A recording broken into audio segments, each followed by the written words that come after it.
Hi, Pisces.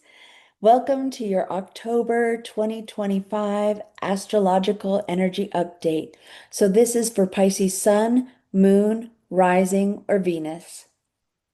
This month emphasizes relationships, transformation, and vision. With your seventh house of partnerships, eighth house of intimacy and shared resources, and ninth house of beliefs and expansion activated, October invites you to deepen bonds, release what no longer serves, and open to new perspectives. On October 1st, Mercury in Libra squares Jupiter in Cancer. The moon enters Aquarius. Your eighth and fifth houses are in tension. Shared finances or intimacy may conflict with romance or creative pursuits. The Aquarius moon highlights your 12th house, turning focus inward for rest and reflection. On October 6th, Mercury enters Scorpio, and the full moon occurs in Aries. Mercury in your ninth house energizes learning, travel, or spiritual studies. The Aries full moon illuminates your second house, highlighting self-worth and financial matters that need clarity. On October 11th, Venus in Virgo opposes Saturn in Pisces. So your seventh and first houses are in opposition. So partners may feel heavy or tested against your own needs. Boundaries help maintain balance. On October 13th, Venus enters Libra. Pluto moves direct in Aquarius, and Venus opposes Neptune in Aries. So Venus enters your eighth house, bringing harmony and intimacy or shared resources. Pluto direct in your 12th house accelerates deep inner transformation, and Venus opposing Neptune in your second house urges financial clarity and avoid unrealistic expectations. On October 14th, Venus trines Uranus in Gemini and Pluto in Aquarius. So your eighth, fourth, and 12th houses align. Breakthroughs in intimacy, home, and inner healing are possible.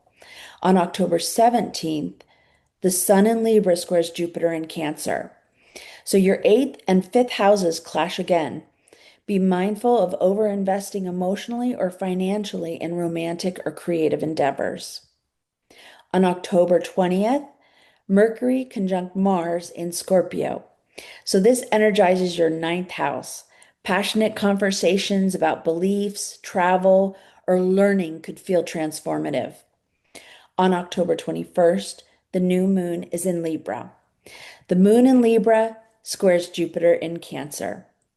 A new cycle begins in your eighth house of shared finances, intimacy, and transformation, and that area of your life can come into focus. The square to Jupiter in your fifth house calls for balance between shared commitments and personal joy. On October 22nd, Neptune enters Pisces until January of 2026. The Sun enters Scorpio. So Neptune enters your first house, amplifying intuition and sensitivity, but also requiring boundaries. The Sun in your ninth house emphasizes growth in study, travel, and philosophy. On October 24th, the Sun in Scorpio squares Pluto in Aquarius. Mercury trines Jupiter in Cancer. Your ninth and 12th houses are in tension, so your belief systems and inner transformation may feel at odds. But Mercury trining Jupiter in your fifth house supports joyful communication and creativity. On October 28th, Mars in Scorpio trines Jupiter in Cancer.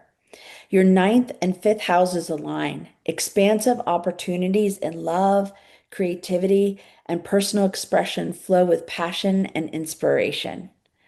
On October 29th, Mercury enters Sagittarius. Mercury opposes Uranus in Gemini, and Mars trines Saturn in Pisces. So Mercury enters your 10th house, spotlighting career communication and leadership. Its opposition to Uranus in your fourth house may bring surprising changes at home. Mars in your ninth house, trining Saturn in your first, supports steady, disciplined growth in vision and purpose. So this October, deepens your connection to relationships, clarifies financial and emotional bonds, and expands your vision for the future. The full moon in Aries spotlights self-worth, while the new moon in Libra opens doors to transformation and deeper intimacy. Trust the flow of change and let your intuition guide you. Pisces, I hope you have a fabulous month filled with clarity, love, happiness, joy, and lots of abundance. If you do like this video, please do like, share, and subscribe. And again, I hope you have a wonderful month. We'll see you soon. Bye-bye.